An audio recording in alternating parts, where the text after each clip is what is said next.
Elena and her younger sister, Eva, lived in a cozy cottage at the edge of the Whispering Woods.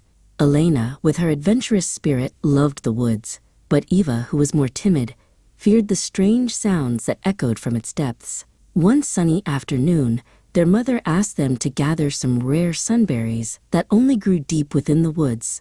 "Be back before sunset," she warned, handing them a small basket.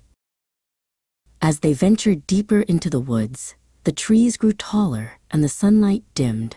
The whispers of the woods grew louder, and Eva clutched Elena's hand tightly. "It's just the wind in the leaves, Eva," Elena said, trying to sound brave. But even she felt a shiver of unease as the path they knew disappeared.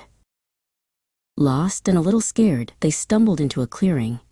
In the center stood a cottage unlike any they had ever seen. Its walls were made of gingerbread, the roof of chocolate, and the windows of sparkling candy. The sweet smell was intoxicating. "Look, Eva," Elena exclaimed, her fear forgotten. "A candy house!" Their tummies rumbled, and they couldn't resist. Elena broke off a piece of the gingerbread wall, and Eva licked a candy window pane. Suddenly, the door creaked open, and a woman with a sweet smile and twinkling eyes appeared. "Welcome, little ones," she said in a voice as sweet as honey. Come in, come in. I have plenty to share." Inside, the cottage was warm and filled with the scent of baking. The woman, who said her name was Alara, offered them a feast of cakes, pies, and all sorts of delicious treats. Elena and Eva ate until they could eat no more. They were so full and tired that they barely noticed when Alara showed them to a soft, warm bed. The next morning, the sweet smell was gone, replaced by something strange and metallic. The candy on the walls had vanished, revealing cold, gray stone.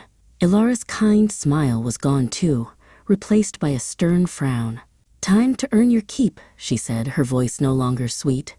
She locked Elena in a cage and handed Eva a long list of chores. Days turned into a week, and Elena grew thinner while Eva worked tirelessly. Alara was fattening Elena up, and Eva knew she had to do something. One evening, while Alara was preparing the oven, Eva noticed a small, rusty key hanging on a hook by the fireplace. It was the key to Elena's cage. With her heart pounding, Eva grabbed the key. As Alara bent down to check the fire, Eva tiptoed to the cage and unlocked it. "Quickly," she whispered to Elena, but as they crept towards the door, a floorboard creaked.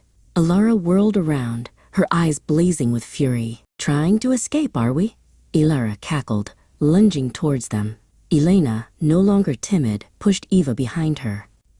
As Alara reached for them, Elena grabbed a nearby broom and swung it with all her might, knocking the witch off balance. Alara stumbled backward, right into the roaring fire of her own oven. With the witch gone, the cottage began to transform. The stone walls softened back into gingerbread, and the candy windows sparkled once more.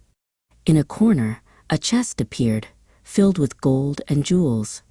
The girls, taking only a small handful of coins, found the path home, the whispers of the woods now sounding like cheerful goodbyes.